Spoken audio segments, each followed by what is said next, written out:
All right, welcome back to another introduction to Zoom, developing classes on Zoom.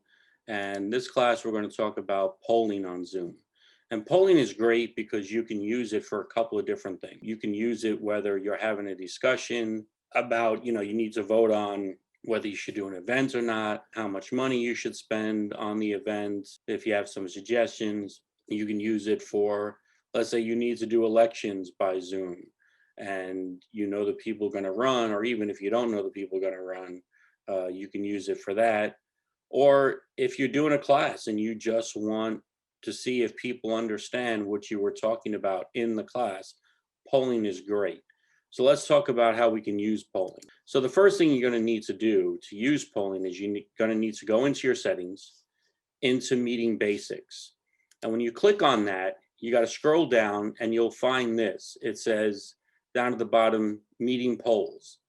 Allow hosts to use polls in meetings. Okay, hosts can add polls before or during a meeting. When you click on that, this will come up and it says enable meeting polls, and you'll click on enable. Once you've done that, when you're setting up your meeting, you can go ahead and let's say the questions that you want to ask. You're putting together a lesson plan and there's certain questions that you have for your students in that class, or that you're going to vote on something like, should we do this event for, St. Patrick's Day or something, with everything going on. You can put these up ahead of time. So you'll go in, you'll click on add a poll, and this will come up. You can title the poll what the poll is. You can put in your questions, and you can choose whether you want a single choice, a multiple choice answer. All right. And then you can add in options, and you can also add in other questions to that poll. So again, if you were doing a lesson on the quartermaster training, you can put polls together that will ask questions to see if people were paying attention to the lesson that you just did. So I asked in this, where's the record button? And I just put in some answers that people can choose from. And this is a single choice question that they can answer. So once I set this up, at the bottom of my screen, I'll see this poll. Do you find these lessons helpful?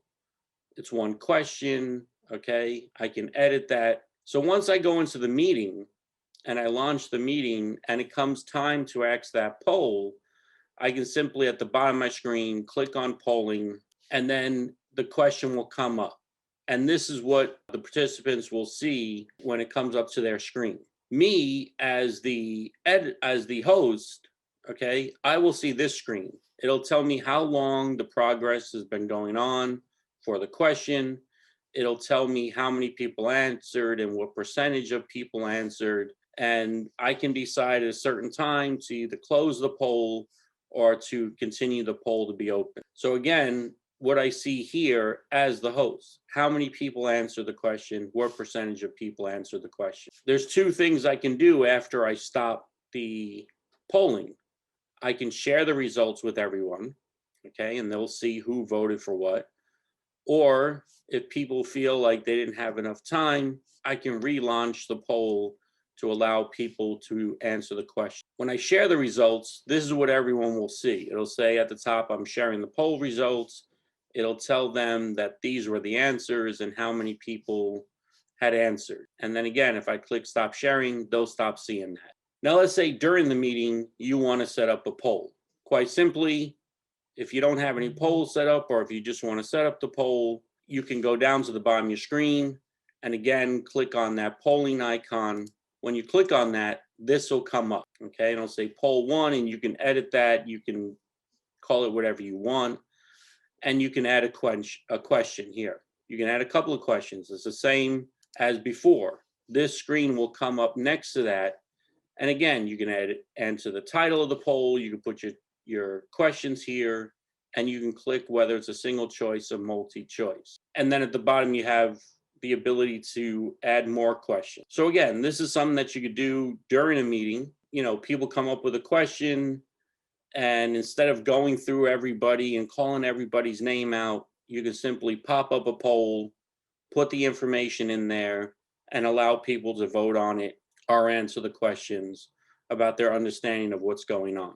So I hope you found this lesson helpful. We'll keep bringing you more lessons like this. And until next time, hoorah.